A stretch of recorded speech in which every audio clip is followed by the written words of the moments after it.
So today I'll be discussing the INTP and their subtypes and helping you provide clues for how to identify these personalities, provide you with examples of existing people from the internet to help identify them, and provide you some insight for their character descriptions when looking for them in real life.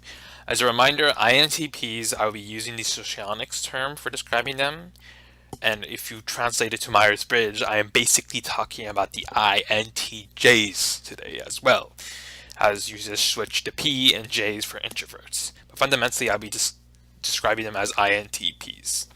So as a description of the introvert intuition subtype, these subtypes seem to be balanced, calm, and even, lagging, possess well-developed figurative and associative thinking, reads a lot, and is given to contemplation and reflection, likes to converse at length, narrating something on a various subjects or retelling something which he has previously read.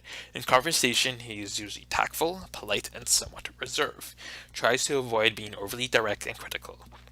Frequently, he feels suppressed and dissatisfied by something, either by his state of health or by being in poor spirits or due to some other cause. He rarely discusses his problems with others, holds himself somewhat at distance. Internally, he is rather timid, contradictory, and vulnerable, although he tries not to show this. His movements are fluid and unhurried. Sometimes his figure is tall and lanky, other times proportional, but he always seems calm and filled with a sense of his own value. His gait and movements are smooth, maybe somewhat swinging and wavering. So when looking for the introverted intuition subtype, I will tell you to look for these key variables: that they seem calm, balanced, and lagging, and fundamentally they seem to have a very insightful view and thinking of the world. So fundamentally, look for someone who is calm and very insightful in their dialogue. This is how you can spot this introverted intuition subtype. Other factors to look for are that they're very tactful, polite, and somewhat reserved. Their movements are fluid and unhurried. Sometimes they're tall and lanky, other times proportional. And fundamentally, their gestures, I would also add to it, tends to be very smooth as well.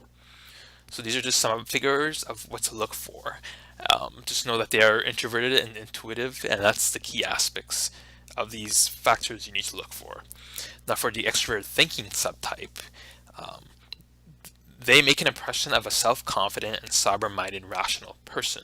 Most often, he is courteous, demonstrates a critical turn of mind, and possesses a sense of humor. His smiles frequently, but his smiles seem somewhat monotonous and set.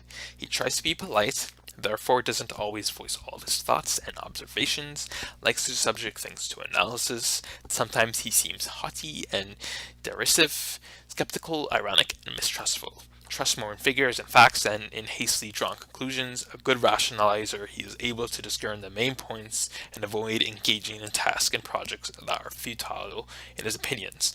Most often his figure is heavy set and his gait is usually quick. Movements are purposeful and results. May actively gesticulate while speaking, appear somewhat gusty and impulsive, but usually holds himself with integrity and calm dignity. So when looking for the extrovert thinking subtype, look for these key variables: that he is self-confident, somber-minded, and irrational person. So I would say this is a person who is calm but very rational. So while the other subtype tends to be more insightful, this one tends to be more practical and rational in mind, but also calm in their approach with the world, as they are intuitive subtypes still, introverted. They are polite, they somewhat have a humor, but they have a very critical mind and analysis. And next is to notice their gestures. It tends to be very quick, and when they talk, but they also, when they converse, they have a sense of calm, integrity, and dignity. So those are the key factors to look for when you're looking for the extrovert thinking subtype for INTPs. And with this in mind, I'm going to provide you some examples of each personality types right now. So when you're looking for the introvert type, they tend to be very calm and insightful, while the extrovert subtype tends to be more calm, but has some sort of dignity and integrity in which they're able to engage more expressively, fundamentally. Between the Labour Party and the right wing at the election one before last, and it was up to the Greens to decide who would form government. And in exchange, they got a very powerful climate plan. The numbers of seats that they had in that election to have balance of power was actually 1. So it depends. But certainly balance of power is much more my goal than the number of seats, not because I want the power, but because I want the balance. When they need our votes for the difference between governing for 2 years in a precarious minority or potentially 4 years of a productive parliament, I think their views on pipelines and tankers might be more malleable. Well, you know, Depression, prolonged and deep, that influenced everybody. And of course, what was going on in Europe kind of passed us over, but it was not much talked about by history or social science teachers in high school. There was only one who really made much of it, which is rather surprising. nobody really on the other side who's pushing the other way. The smart thing to do is go with the group that's there, whether or not you think they're right or not. You win their support, you don't lose anybody else's. And in the American context, there's been a very well-organized, well-funded, politically engaged, active pro-Israel community for a long time. And there really isn't a equal pro-Palestinian, pro-Arab, Arab-American counterpart pushing back on the other side. So which is the real challenger to the United States and Russia. And I think when students think about the future of international politics, they want to think about what are going to be the relations among those 3 countries. And my view is that today, relations between Russia and the United States dominate the headlines. That's what everybody talks about, not only here in Russia and in the United States, but all around the world. And it appears that those are the 2 central players in the story. But I think that's only true for the present and for the immediate future. An increase in the operations tempo. He changed the rules of engagement. I think it's clear that ISIS could have been defeated, the caliphate could have been defeated long before. It was Barack Obama who said his objective was to degrade and ultimately destroy ISIS. Donald Trump came in and said, we're going to destroy it as soon as we can. Now, there are mistakes in this strategy that Obama followed and Trump continued, namely reliance on the forces of the Baghdad government and Shia militia, which are largely controlled by Iran. This is the next fight we're going to face. But in terms of speeding up the defeat of the ISIS caliphate, I think there's no doubt Trump did. What the first story is, but kind of defining that sandbox. And Frank came over, and he's been instrumental in pretty much laying the foundation over the last 2.5 years. And everywhere we're going forward is under work that he's done. And from Frank, we basically started amassing a team of what we're now 200. I think that it's been pretty challenging to get the level of talent that we want, especially in the beginning when we couldn't talk about that we were working on Halo 4. But having Frank on and then getting a few other key, getting Kenneth Scott, getting Tajine, talent and passion attracts. Game as a service. Right. So either a subscription or frequent product updates that they're going to ask you to pay for. So essentially everything you buy is a license. They're the only ones. I've seen some. Absolutely. I said regularly I go to the farmers market either in Moncton or in Dieppe, and it's always a great opportunity to hear from constituents, from citizens, regarding what are their issues. Are they pleased with the direction that our government is going? Are they not so pleased? Is there something that they want us, to do? So for me, it's really a good way to gauge if we're going in the right direction or not. And also, absolutely, I can bring that back to Ottawa and share what what they're telling me here in the city. Well, so as you're probably aware, we introduced Bill C-33 last December, which would repeal some of the less democratic parts of the previous government's Fair Elections Act. What's important about that is, expanding the franchise to Canadian citizens who live abroad.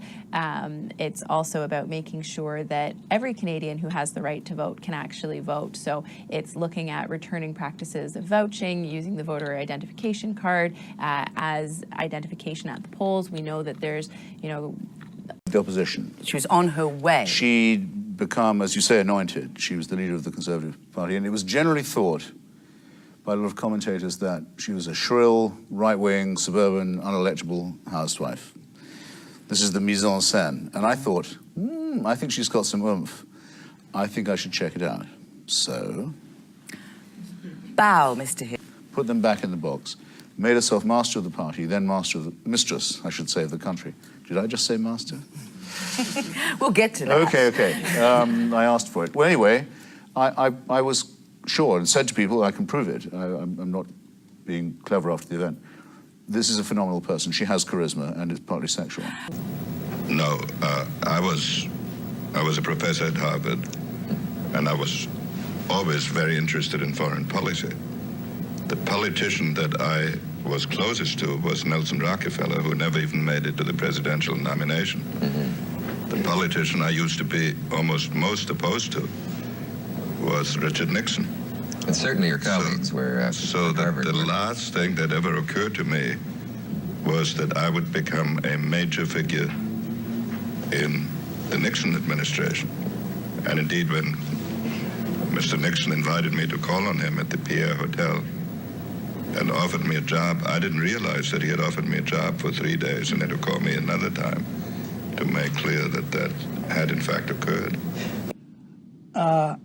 Well, many parts of the party call me a rhino. Republican in name. I don't think I've changed my views at all. You think the party has moved? I think the party has moved. Do you think, are there any prospects for it changing? It feels as though it's moved a lot since you were in office. Well, I think it has. Yes, I think there are prospects for change because the attitudes go up and down. You know, I still remember, you wouldn't, 1964 and Barry Goldwater, who ran a very conservative campaign. And when he was badly defeated, the Republican Party turned to Nelson Rockefeller and Ronald Reagan and other moderates. Kennedy had his court as Mr. Johnson has his court. And the court of Mr. Kennedy was primarily peopled by artists, intellectuals, classy people. And politicians. And politicians, of course. It goes without saying. But the tone was quite different from the tone of any court which had ever existed in the White House before, except perhaps the very early period of American history, when statesmen and intellectual were one and the same thing. If you take a man like Hamilton or Jefferson or John Adams. Yes. Parliament on what has happened, what her statement really means, and we should then measure her proposals for the relationship with the EU against the 6 tests that the Labour Party has put down. And we will then challenge the government on the need for a trade relationship with Europe which protects the freedom of movement of the Irish border, a customs union with Europe, and also protection of all the conditions that are so important, such as workers' rights and environmental protections. Are we